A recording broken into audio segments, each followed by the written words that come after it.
Okay, so now our battery has its two sources of power. It has the battery maintainer, which plugs into the car, and it has a solar panel, which plugs into the controller.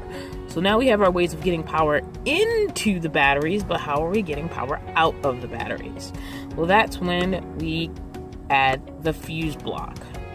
So we're just going to make this F. And again, we could clean up some of these lines. Is either one, a bus bar, or two, I could probably have made the fuse box part of the positive path to the charge controller. I didn't. Also, some other things to mention. The positive line from the battery to the charge controller has an inline fuse. And also the battery maintainer has an inline fuse. And it was actually built into the Suwaki one. The original one I had did not have one, but my new one has a fuse built into it. There's a fuse here. There's a fuse here. And guess what? The fuse box also has a 100 amp fuse on it. And so we have a positive line coming from the battery. Sorry. Let's take that away. We have a positive line coming from the battery to the fuse box, and then from the fuse box, from the fuse to the fuse box. And then we have a negative line coming from the battery into the fuse box. And so basically, anywhere there's a positive cable coming off of this battery, there's a fuse of protection. There's even a fuse of protection between the battery and the fuse box.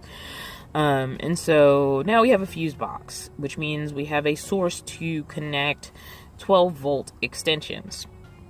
There's one more thing coming out the charge controller, but we'll talk about that in a second. So once I have the fuse box, I can set up my little individual blade fuses, and I can run anything 12 volt basically straight from the fuse box. So a fridge now. So let's draw the fridge. There's the fridge. And so to power the fridge, which has its own little 12 volt plug, I basically have a 12 volt plug coming from the fuse box, and that 12 volt plug has a positive that's plugged into the positive line, and then a black, and this confused me about fuse boxes first, that's plugged into a ground on the fuse box. It's important that the positive line is going to where the actual fuse is, whereas the negative just has like a little bus bar at the top.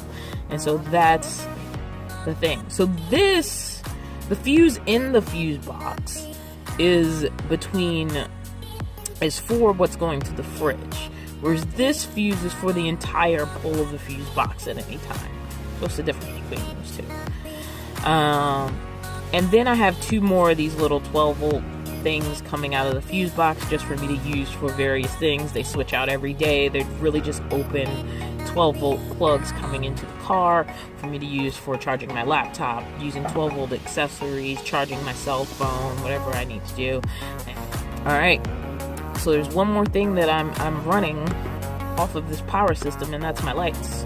So these little squiggly lines are my lights, and my lights have little USB plugs on the end because they're USB lights. And so what I bought for the charge controller for the load, now the charge controllers usually have three things. It has a little solar panel symbol, it has a little battery symbol, and then it has a thing called load. And sometimes load is just like a little light bulb symbol. Some people will run things way too heavy off that load terminal. It's not meant to carry a heavy load. It is for something very, very light, like lights. So yeah. And like I said, I'm not a solar expert. I'm just sharing what I know. So I basically bought a little USB-Y connector for these guys, and these two just plug into here. And then that USB-Y connector, do this a different way. They both go to the same source, and that source has a positive line coming off of it that goes into load in the charge controller, and a negative line coming off of it that goes into the charge controller.